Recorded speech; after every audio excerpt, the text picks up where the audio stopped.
The dark night of the soul. Does the old you not fit anymore?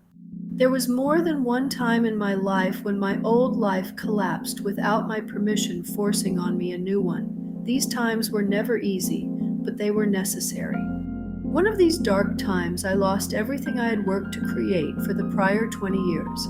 All of it crumbled inside of 6 months.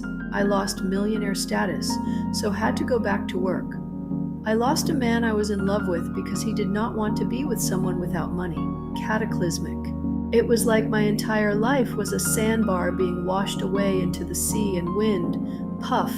I was flummoxed, fearful, despondent, and confused. Something very deep was happening. My soul plan was unfolding, but I fought it every step of the way. I was going through what many people call a dark night of the soul. And if you are experiencing this right now, I want you to know something important. This experience does not mean your life is falling apart. It means your old identity no longer matches who your soul says you are supposed to be. Your soul plan is activating. What does a dark night of the soul feel like? A dark night of the soul can feel like a deep inner shift where the life, identity, or beliefs that once worked suddenly no longer do. Who or what you were is no longer you. You may feel emotionally disconnected, lost, afraid, or strangely empty inside. Things you used to enjoy may no longer interest you. Goals that once motivated you can start feeling meaningless. Many people describe it as feeling stuck between two versions of themselves, the old version that no longer works and the new version that hasn't fully arrived. It can feel terminating and traumatic, but for many people, it eventually becomes a turning point, a period of deep transformation that leads to greater authenticity, clarity, and purpose. What triggers a dark night of the soul? For many people, a dark night of the soul begins after a major life change. Loss of a loved one, divorce, financial collapse, health issues, career burnout, spiritual confusion, children leaving home, retirement, or simply waking up one day feeling disconnected from your life. In my case, I was frightened but did not feel it. Instead, I felt numb. I had a huge financial and emotional loss. It was so cataclysmic I could not feel anything. I had spent years deeply involved in the identity of financial maven, managing my stock portfolio and happily involved with my fiancé. This had been a huge part of who I thought I was. And then one day it all disappeared. The great stock market meltdown of 2008 and my fiancé breaking off with me because I lost this money all happened around the same time. It was terrifying. Because when the old identity dissolves, but the new one hasn't formed yet, you enter a weird in-between space, and that space can feel deeply frightening. I remember telling a friend it felt like I was at the top of a mountain cliff and had only one direction I could go in. That direction was directly ahead, flying off the cliff. I did not think I could fly. However, finally I jumped and landed in the psychic field I am in today. It took courage, work, and determination, but I flew to an entirely new life. The hidden problem most people don't understand.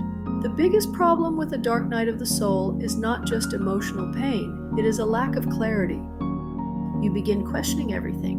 Who am I now? Why do I feel so disconnected? Why does nothing excite me anymore? Why can't I find motivation? Why do I feel emotionally numb? Why does my old life no longer fit? Many people try to force themselves back into their old identity because uncertainty feels unsafe. I did this over and over again. It is like a baby bird trying to go back into its hatching eggshell. I knew it was impossible to go back. The only way to go was forward, but going forward seemed impossible.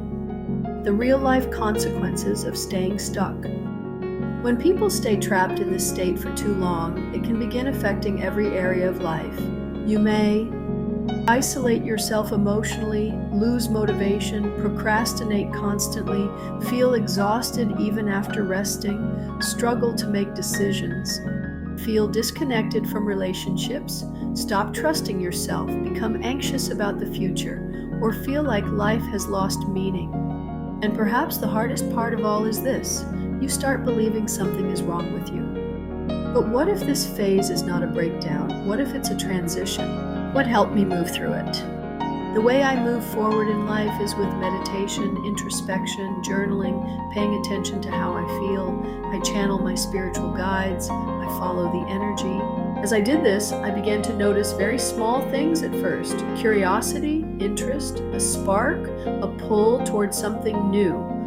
For me, that eventually led me into developing my psychic gifts and then offering this as a service to others. And honestly, I never could have predicted that path logically. I followed it emotionally before I understood it mentally. That's something many people misunderstand about transformation. The next chapter of your life often arrives as a feeling before it arrives as a plan. The solution most people are actually looking for.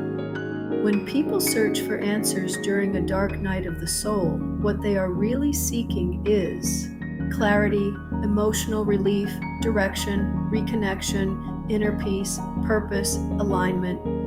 And one of the most powerful things you can begin doing is working with your subconscious mind instead of against it. Because often the fear, confusion, and emotional heaviness you experience during these transitions are tied to outdated subconscious programming and identity patterns. The old version of you is dissolving, but the nervous system still wants to cling to familiarity. That inner conflict creates suffering. This is why tools focused on subconscious reprogramming, emotional healing, meditation, visualization, and nervous system regulation can be so powerful during periods of deep transformation. Not because they magically fix your life overnight, but because they help create a dialogue with your inner self so you can begin hearing your soul again. Final thoughts. If you are currently in a dark night of the soul, I want to leave you with this. A time of identity reboot is not meant to destroy you. It is meant to evolve you from identities, attachments, and paths that no longer belong in your future. The space between who you were and who you are becoming can feel incredibly uncomfortable. But it is often where the most delightful transformation begins. And sometimes the first step forward is not forcing certainty. It is simply trusting the next feeling that brings you alive again. Reveal your soul path. If you'd like to explore a tool that might help you through this transition, click the link in the description to learn more.